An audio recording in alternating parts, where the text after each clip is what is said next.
Hey,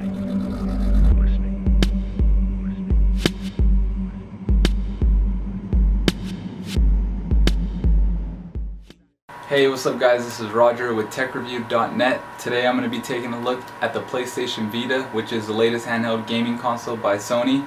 So the three things I'm going to be covering are what I like about the system, what I don't like about the system, and then things that I don't really care for that I think that you might like, but not necessarily in that order. I'm going to try to put it in the order of what's important to me while still having some structure. Alright, so the most important thing to me is the gaming experience, and I've actually found the PS Vita to give me like the best handheld gaming experience out of any other device that I've ran into. PSP, the DS, all those, the new ones that they release, any tablet, any smartphone. I mean, I've messed with all that stuff.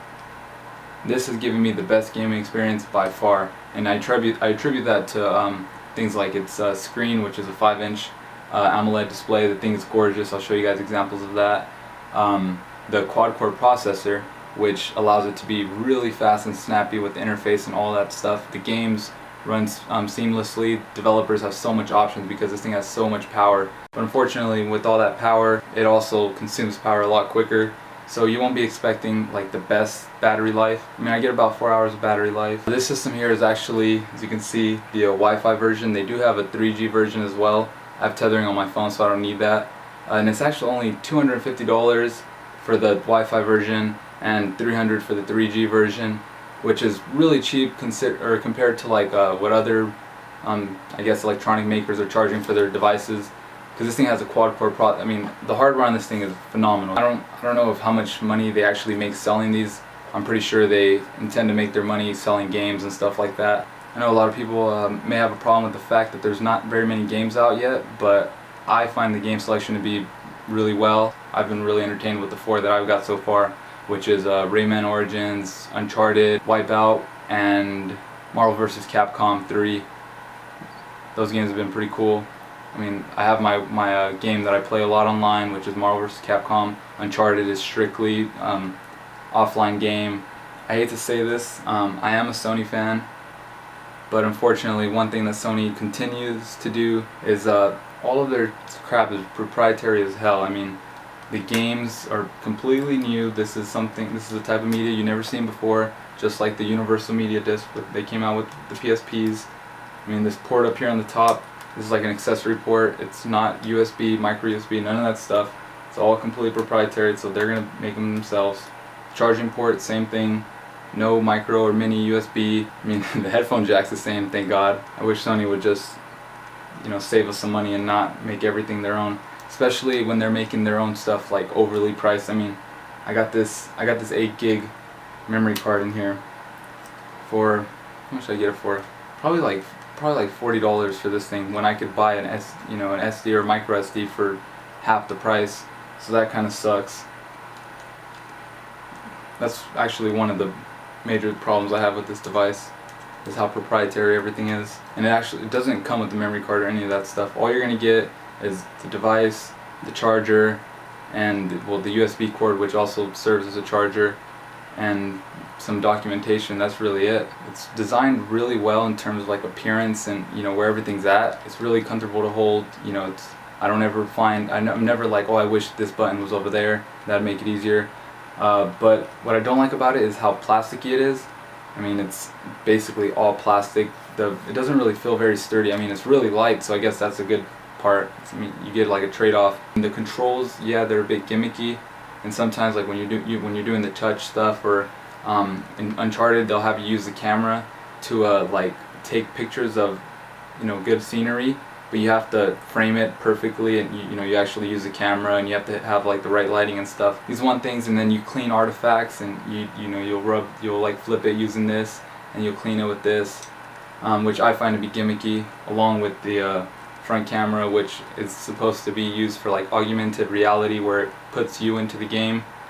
Haven't really messed with that yet, but all the other stuff, I mean, it's cool, still gimmicky. It has 3 motion sensors, so like it has the 6-axis thing, the gyroscope, so it checks for all the full motion stuff. So if you're like I don't know, trying to cross a ledge, you have to keep it balanced, and it'll keep track of that. I'm still not a fan of that stuff. I'm just strictly a controls person, which, I mean, the controls are great. I just kind of have a problem with these buttons here and the D-pad. I find them to be a little bit too small. It's nothing to be concerned about. It's not that big a deal. It's just I just wish they were a little bit bigger.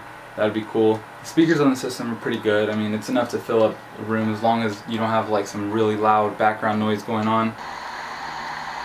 And this is, let me show you, I guess so. But if you're, I don't know, on a bus or something, I'm pretty sure you're going to have headphones anyways, because you're not trying to be that annoying person with their stuff really loud. But if you have your headphones on, then perfect.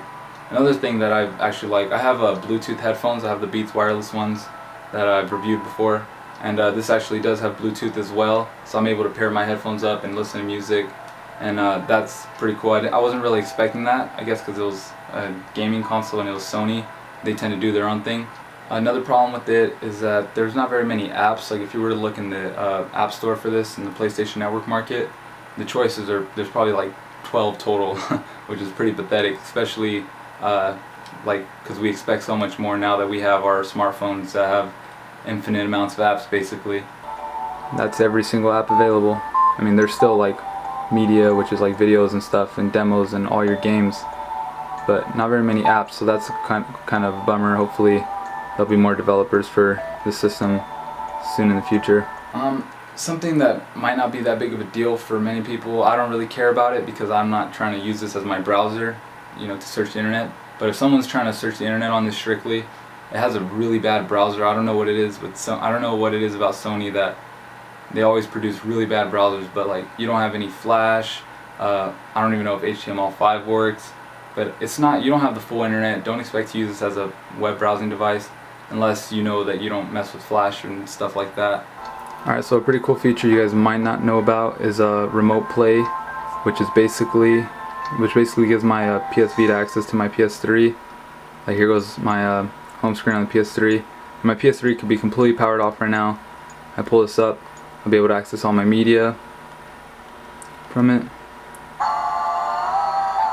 Like this is playing on my Vita right now, but it's not on my Vita, it's only stored on my PS3. Same graphics. And I could even play like my old PlayStation games that I have downloaded and saved on my system. Load this up really quick.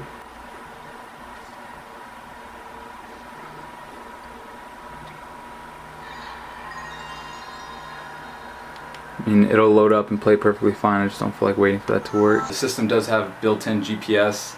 I don't really find that useful. I'm never trying to navigate with it.